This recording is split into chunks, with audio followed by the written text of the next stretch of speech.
Concentração em mol por litro novamente, que é o número de mols dividido pelo volume em litros.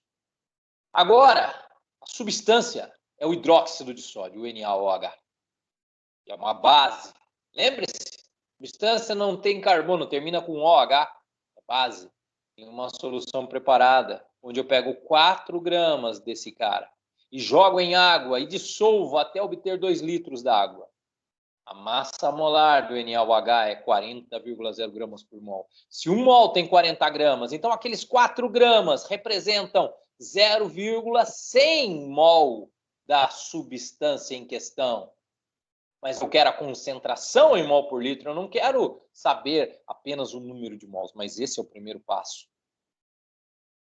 E aí, eu divido pelo volume de 2 litros, colocando o número de algarismos que foi dado lá no enunciado, 2,00, não foi dado à toa.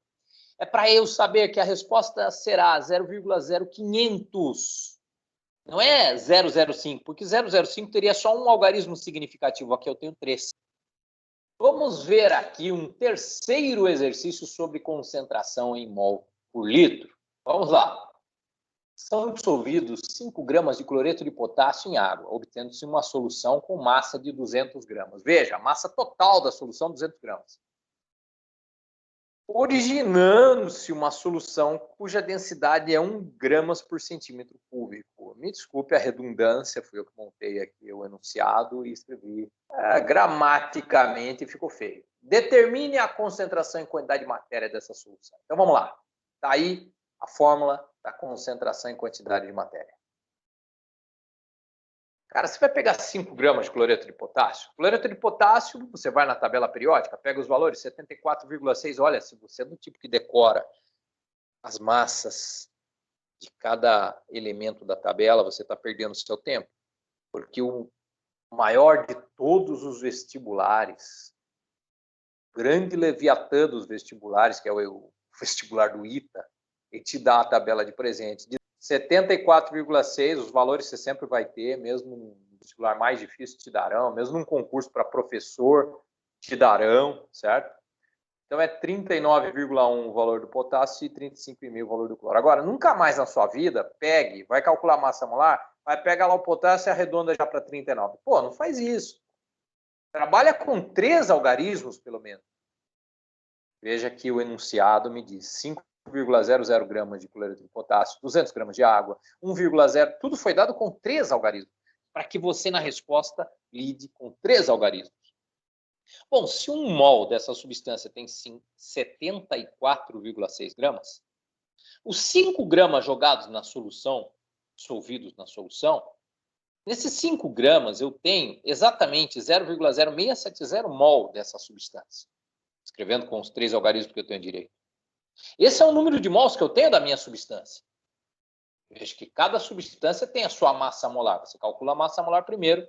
E veja, sempre, na realidade, o número de mols, a quantidade de matéria é obtida pegando-se a massa da amostra e dividindo-se pela massa molar. Agora eu continuo. Qual o volume que eu tenho? Não foi dado diretamente o volume, foi dado a massa. Então, como nós sabemos que a massa total da minha solução é de 200 gramas, e foi dito no enunciado que a densidade da solução é 1 grama por centímetro cúbico, olha, só dá um passo a mais.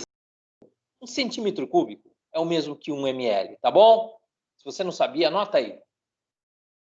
1 centímetro cúbico é exatamente 1 ml. Quando eu digo que a minha solução é 1 grama por centímetro cúbico, eu estou dizendo que cada 1 grama dela tem 1 ml. Se ela tem 200 gramas, é porque ela tem 200 ml. E 200 ml, transformando para litros, como eu faço? Eu tenho que lembrar que 1 litro tem 1000 ml, 200 ml são 0,200 litros. Respeitando o número de algarismos significativos. E por que a importância de achar o volume em litros? Porque a concentração em mol por litro, o nome dela já diz. Aí eu divido o número de mols pelo número de litros e obtenho 0,335 mol por litro. Veja, não está ainda tudo certinho. Por quê? Porque a resposta não pode ter antes da vírgula alguém que não seja diferente de zero. Eu tenho que andar com a vírgula uma casa para a direita. Fico com 3,35. Andei para a direita, expoente diminui. E quem é a minha potência? Se não aparece nada, é 10 elevado a zero. Os 10 elevado a zero é 1. Você está multiplicando o seu número por 1. Obviamente, isso é possível, obviamente. Então, eu fico com 3,35 vezes 10 elevado a menos 1. Veja, eu andei com a vírgula, uma casa para a direita. Então, 10 elevado a zero diminui uma casa. Então, a resposta deste exercício é que a concentração de cloreto de potássio é igual a 3,35 vezes 10 elevado a menos 1 mol por litro. Cuidado! Existe uma outra maneira de se designar a concentração em mol por litro, que é um M com a perninha puxada, que faz uma curva lá embaixo. Coisa antiga, coisa da época de se escrevia com nanquim. Hoje, a representação realmente aceita de concentração em mol por litro, realmente utilizada, porque a outra também é aceita, é essa dos colchetes. Mas, adianto para você, existe outra maneira de representar a concentração em mol por litro, que é um M, com a perninha puxada, com uma curvinha lá embaixo. Mas, cara, nunca use um M maiúsculo, que significa massa molar na química, um M minúsculo, que significa massa da amostra. Então, cuidado com terminologia na química, que é muito rigorosa nisso.